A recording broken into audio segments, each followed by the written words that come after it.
జీవితంలో ప్రతి ఒక్కడికి అదృష్టమైన తలుపు కొట్టింది. తలుపు కొట్టినప్పుడు వెంటనే ఎలర్ట్ అయ్యి తీస్తే జీవితంలో అత్యున్నత స్థాయికి వెళ్తారని చెప్పడానికి ఒక బెస్ట్ ఎగ్జాంపుల్ నా ఫ్రెండ్ ఉండేవాడు. వాడు ఇంటర్మీడియేట్‌లో ఫెయిల్ అయ్యి బ్యాడ్ హ్యాబిట్స్ ఉండి సరిగ్గా చదివేవాడు కాదు. వాళ్ళ నాన్న ఎప్పుడు తిడతా ఉండేవాడు. అలాంటి సందర్భంలో వాళ్ళ నాన్న వాడిని ఎట్టకొట్ట ఇంటర్మీడియేట్ పాస్ చేసి బెంగుళూరులో ఉన్నటువంటి ఒక డి ఫార్మసీ కాలేజ్‌లో జాయిన్ చేశాడు.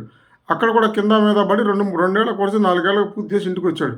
వచ్చి ఏ ఉద్యోగం లేకపోవడంతో వాళ్ళ నాన్న మెడికల్ షాప్‌లోనే వాడు ఉంటూ ఉండేవాడు. అలాంటి పరిస్థితుల్లో వీడితో పాటు బెంగుళూరులో చదివినటువంటి ఒక స్టూడెంట్‌కి ఆఫ్రికాలోని సూడాన్ కంట్రీలో ఒక మెడికల్ షాప్‌లో ఉండే జాబ్ వచ్చింది. అంటే అక్కడ మన దేశం వాళ్ళు అక్కడికెళ్ళిపోయి సూడాన్ లాంటి ప్రాంతాల్లో ఎక్కువగా బిజినెస్‌లు అవి చేస్తూ ఉంటారు. ఒక షాప్‌లో ఉండడానికి వాడికి ఒక కుర్రాడు కావాలి. ఆ విధంగా వీడికి ఫోన్ చేసాడు. ఆ కుర్రాడికి వెళ్తే ఇష్టం లేక. నాకెళ్తే ఇష్టం లేదురా నువ్వేమైనా వెళ్తావా అని. ఒక్కసారి ఎదురుకెళ్తే సరే బాబు మా నాన్న బాధ పడలేను. ఈ టార్చర్ నేను ఎక్కడికైనా వెళ్ళిపోతానని చెప్పి వెంటనే అతను అక్కడికి వెళ్ళిపోయాడు సూడాన్. అక్కడికి వెళ్ళిన తర్వాత అక్కడ పంపించిన వాడు 20, 30 జీతం ఇచ్చేవాళ్ళు. ఆ డబ్బులు ఇక్కడ పంపించడంతో వాళ్ళ నాన్న వీళ్ళ అమ్మమ్మ గారు ఊరు తుళ్ళూరు ఉంటే తుళ్ళూరు చుట్టుపక్కల ప్రాంతాల్లో ఒక 20 ఎకరాల పొలం కొన్నాడు.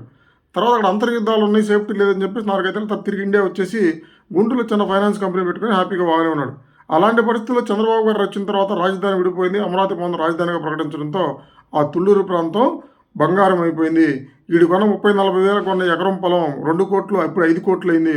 అత్యంత ధనవంతుడైపోయాడు.